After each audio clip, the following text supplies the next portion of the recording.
Bonjour, je vous retrouve aujourd'hui pour un nouveau tuto vidéo pour les ateliers de Karine. Je m'installe tout doucement. Aujourd'hui, je vais vous proposer un petit projet. Coucou. Je vais vous proposer un petit projet qui va vous replonger peut-être un petit peu quelques années en arrière, puisque à l'heure du tout numérique, aujourd'hui, on fonctionne beaucoup tout numérique, on envoie tout, on dématérialise tout. Et là, je vais vous proposer de retourner à vos courriers et d'envoyer des petits souvenirs, on verra ça à la fin, des petits souvenirs, des petites choses, des petites cartes postales et de retourner aux envois de courrier pendant les vacances. Et donc pour ça, en vous proposant de créer de jolies enveloppes customisées avec la dernière collection des ateliers de Karine, Sable d'Or. Alors, moi pour ça, pour faire mes petites enveloppes, je m'aide d'un petit outil qui est très pratique, qui n'est pas indispensable. C'est juste que du coup, ça fait des plus jolies finitions d'enveloppes, mais autrement, ça peut se faire très bien sans ça. Donc, un petit outil du Wear Memory Keeper qui vous permet en fait d'avoir des différentes modèles d'enveloppes de gabarit. Alors, on peut faire plein de tailles différentes avec cet outil-là. Ça peut aller du 5,1 cm par 9 cm à la taille la plus grande. La plus grande, c'est 15,2 par 21,6 par exemple. Donc là, j'ai fait un modèle intermédiaire pour me permettre aussi de découper un papier dans un bloc de papier que j'avais. Donc là, mon papier, il fait 20 cm par 20 cm. Ce sont que des formats carrés ici. Et ensuite, quand je vais utiliser le petit outil, ça me permet de faire une enveloppe qui fait 10,2 par 14 cm. Limite, peu importe, hein, c'était juste histoire d'avoir une enveloppe pas trop petite ni trop grande. Je vais en faire une grande juste après. Alors, j'utilise ici un papier aquarelle. Alors, c'est pas un papier aquarelle de très grande qualité. C'est un papier aquarelle en plus en 200 grammes, je crois. Pas trop épais. Un papier en cellulose. Voilà. Donc, je vais travailler la mise en couleur à l'aquarelle. Je vais faire des fonds, mais s'il y a des auréoles, s'il y a tout ça, ça me gêne pas. Au contraire, je trouve d'ailleurs que ça apporte un petit effet plutôt sympathique.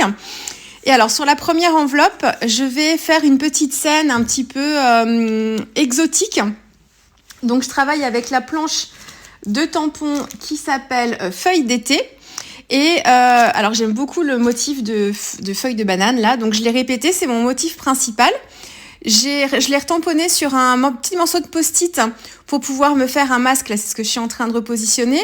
Et en fait, je viens compléter ma scène avec des feuilles un petit peu plus petites qui vont venir en arrière-plan. Ça, c'est la petite technique du masque. C'est une technique très, très classique en scrapbooking. Et donc, je viens utiliser deux motifs de feuilles de palmier qui sont aussi sur cette planche de tampon feuille d'été. Et puis, tout en haut, c'est un motif de feuilles plein que je tamponne juste pour compléter. Il me restait un petit espace tout en haut. Vous me voyez avec deux post-it. Alors, le post-it le plus grand, en fait, c'est juste pour me matérialiser l'emplacement du nom et de l'adresse quand j'enverrai mes petites enveloppes. Donc, voilà, ça n'a pas trop d'importance parce que je fais ma scène après sans le morceau de post-it, mais c'est juste en termes de composition pour que je laisse un petit peu d'espace sans tampon à cet endroit-là. Bon, au pire, après, on peut mettre une étiquette, mais c'est pas forcément le but là de mon idée. Donc voilà, et le deuxième petit post-it en haut, c'est pour la place du timbre. Alors, en gros, ça doit faire à peu près ça. Voilà, donc c'est juste pour que visuellement, je l'imagine bien à cet endroit-là et que je laisse un peu de place. Alors, la mise en couleur, je travaille avec mes aquarelles Daniel Smith ici. Et là, en fait, je l'avais à côté de moi, cette palette. Et sur celle-ci, alors j'ai deux palettes Daniel Smith. J'en ai une avec des godets. Donc, c'est des tubes, en fait, que je viens remplir. Enfin, c'est des godets vides que je viens remplir avec des tubes. Et j'en ai une autre, en fait, beaucoup plus grande, où les godets sont moulés dans la palette, où j'ai rempli directement avec mes tubes. J'ai pas forcément les mêmes couleurs. Là, c'est les couleurs qui sont un peu basiques pour moi, que j'utilise très souvent. Mais du coup, j'ai pas toutes les couleurs et je suis obligée de faire des mélanges pour pouvoir avoir des couleurs un peu plus, pas subtiles, mais les couleurs complémentaires, en fait. Les primaires, les secondaires, les tertiaires, tout ça. Donc là, par exemple, pour le vert que j'ai utilisé, j'ai une base d'or vert. Donc, c'est une couleur de Daniel Smith, qui est un vert jaune très, très, très lumineux, que j'utilise en base, plus ou moins dilué. Et puis ensuite, je viens ajouter une pointe de bleu. Donc, ça doit être le bleu de phthalo. Alors, je ne sais plus si j'ai pris la nuance de rouge ou la nuance de vert. peu importe, on a des petites différences pour me constituer mon verre. Et après, avec une pointe de sépia, je suis venue désaturer ma couleur. C'est toujours, je vous dis toujours à peu près les mêmes choses, mais voilà, c'est dans mes petites habitudes. Je suis venue désaturer la couleur pour travailler un petit peu maison, et puis j'y vais comme ça. Alors, attention, c'est pas du papier 100% coton, et en plus, mon papier, donc cellulose, n'est pas très épais. Donc, ça tolère l'eau. Là, il a fait le job sans problème, celui-ci. Je ne pourrais pas vous dire la marque. Je sais plus quelle marque c'est. C'est pas une marque que j'utilise beaucoup, donc mais voilà, j'aimais bien à la fois le grammage et puis le fini aussi du papier. Il a un tout petit peu de grain, pas beaucoup. Enfin bon, bref. Mais bon, à la limite, là, peu importe le papier. Vous pouvez travailler sur un papier mix média aussi, hein, donc bon, il y aura un petit peu moins de fusion avec le mix média. Si vous prenez le Paint On, par exemple, il fonctionne très très bien. Mais il n'y aura pas de grain du tout, et puis ce sera un petit peu différent, mais ça fonctionne très très bien aussi. Donc voilà, donc là avec cette palette là, du coup j'ai pas de vert dans cette palette à part mon or vert. Donc c'est d'ailleurs étrange, hein, parce que c'est d'habitude c'est le vert que j'ai en très grande quantité en termes de godet, mais là pour la palette Daniel Smith c'est pas le cas, pas dans celle-ci en tout cas. Et donc ça justement, c'est un très bon exercice pour vous faire travailler vos mélanges, c'est de composer votre propre verre en faisant les mélanges. Donc le vert, c'est du jaune et du bleu. Après, tout dépend du jaune et tout dépend du bleu. Vous obtiendrez plein de nuances de vert différentes en fonction du type de jaune et du type du bleu que vous utilisez. Et après, c'est en fonction de la quantité de bleu et quantité de jaune que vous allez prendre. Bon là j'ai pas utilisé le jaune, c'est vraiment mon or vert qui est en base et ensuite je suis venue ajouter du bleu. Alors ça c'est ma mise en couleur, alors je l'ai pas, vous verrez que là, enfin je l'ai agrémenté à la fin, vous verrez ça sur les visuels à la fin parce que au début, voilà, mon enveloppe c'était ça, c'était une mise en couleur sur fond blanc avec du vert et un tamponnage avec les petites pancartes et puis c'était tout. Et je trouvais ça... ça manquait d'intérêt en fait, je dis ça fait un peu pauvre ça, pourtant quelquefois quand on est dans le clean ça fonctionne très bien, mais là l'équilibre n'était pas respecté pour que ce soit un clean, enfin voilà, ça peut être clean mais le clean and simple c'est pas si évident que ça parce qu'il faut réussir à provoquer un intérêt quand on regarde sa réalisation avec peu d'éléments ou peu de couleurs et ça c'est tout un art, donc là ça me convenait bien, mais je pense que c'est parce que j'ai peut-être 2 motifs de feuilles aussi seulement. Ça manque de variété. Donc, pour l'instant, pour moi, elle est à ce stade-là, elle est terminée, mais je vais y revenir après. Je vous expliquerai sur les visuels ce que j'ai fait. Et alors là, je fais un deuxième modèle d'enveloppe, beaucoup plus grand cette fois-ci. Là, je voulais travailler sur un plus grand format. Donc, mon papier carré, là, il fait 27,9 par 27,9. Je crois que c'est ça. Oui, c'est ça. Je réfléchis après, peu importe à la limite, mais ça me permettait d'avoir, j'ai fait la plus grande taille possible et ça me permettait d'avoir une enveloppe à la fin fermée.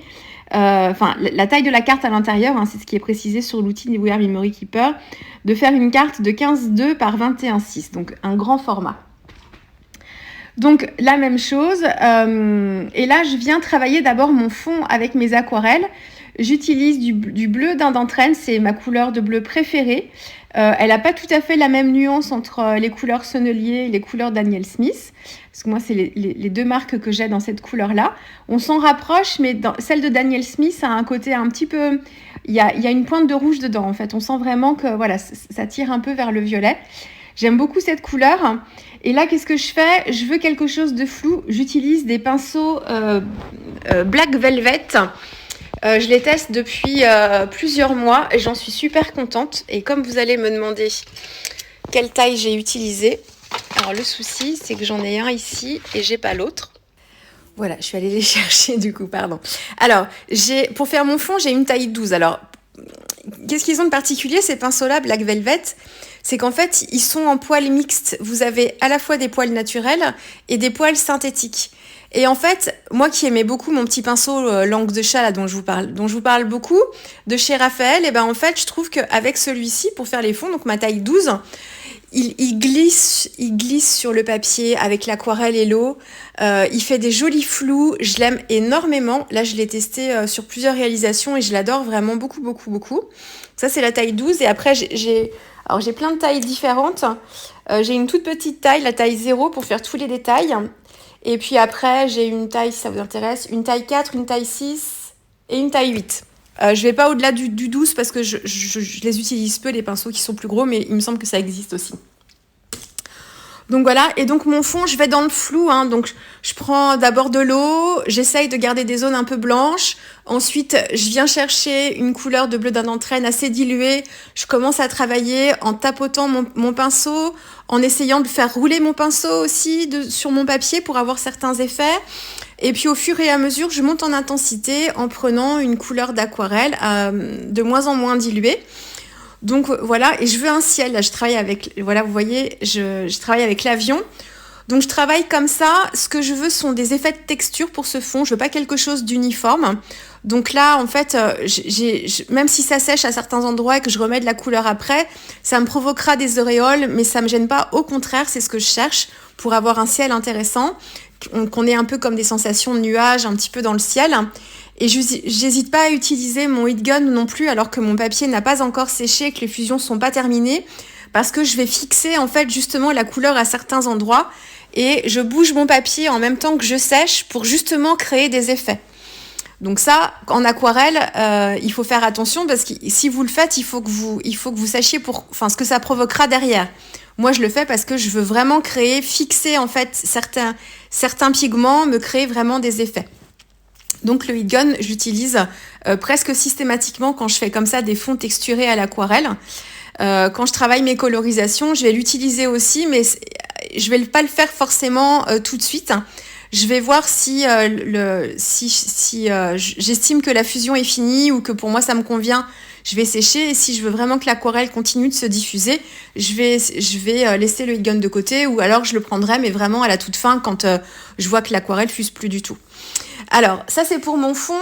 J'ai aussi un petit additif. C'est un petit pot de Winsor & Newton. Et en fait, c'est de l'aquarelle nacrée. Enfin, c'est pas vraiment de l'aquarelle, mais c'est de la nacre. Donc, c'est un mélange de nacre et puis il y a un liant dedans qui est fait soit pour ajouter à ces aquarelles quand on veut travailler avec une aquarelle irisée ou alors pure, diluée, mais sans ajouter de couleur, pour ajouter vraiment de la nacre. Et donc, ce que j'aurais dû faire pour que ce soit mieux, c'est de l'utiliser alors que mon papier était encore humide et que mon aquarelle était encore humide pour que ça se vienne bien, en fait, se mélanger, me créer des zones très irisées et d'autres zones où vraiment on a l'irisé qui se mélange avec l'aquarelle. Bon, j'y ai pensé qu'après coup. Donc, je suis venue l'appliquer comme ça directement sur les zones qui étaient un petit peu plus blanches. Ce qui fait que ça a fait réagir un tout petit peu l'aquarelle en dessous et ça a grisé un petit peu ma couleur.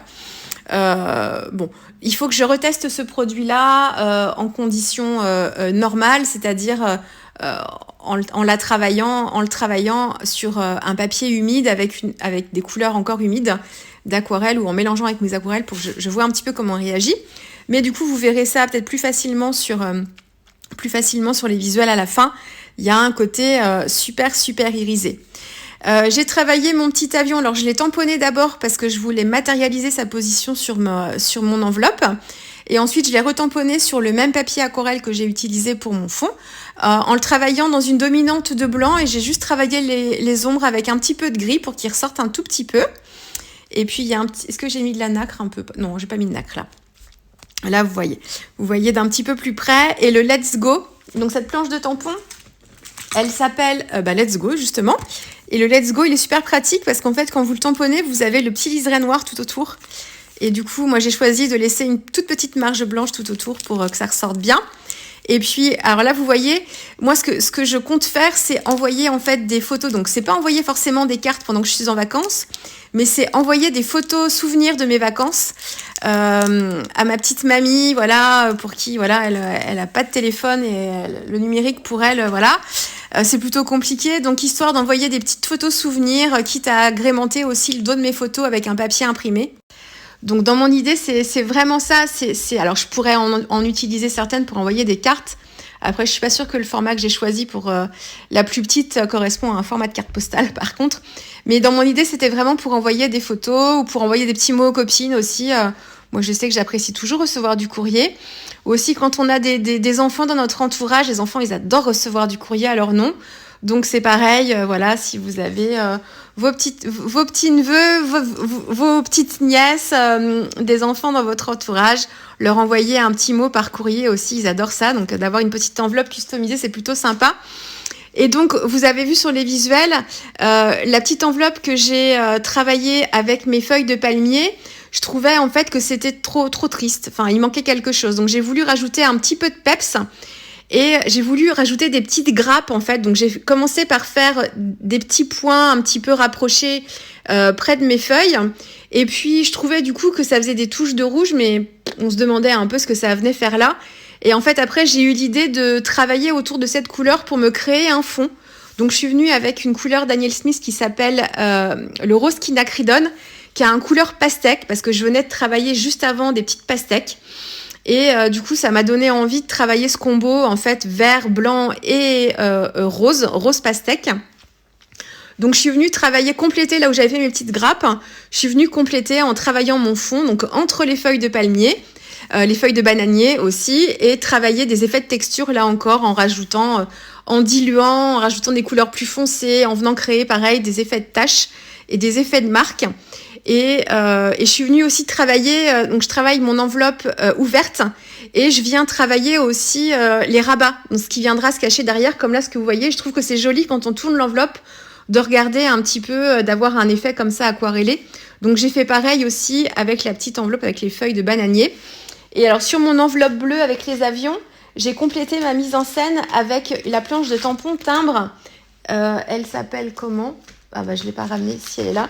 Elle s'appelle Complètement timbrée. Et du coup j'ai complété comme ça pour travailler un petit peu le coin en haut à gauche de mon enveloppe. Voilà, bah écoutez, j'espère que ce petit ensemble d'enveloppes customisées vous aura plu. N'hésitez pas à en faire de votre côté aussi. N'hésitez pas à me taguer quand ça vous inspire et que vous faites vos versions. J'adore voir ce que vous faites. Donc n'hésitez pas à me taguer et à taguer aussi la marque Les Ateliers de Karine pour qu'on puisse voir vos petites merveilles. Voilà, je vous dis à très vite. Peut-être pas encore bonnes vacances. Je vais peut-être revenir d'ici là. En tout cas, à très vite. Au revoir.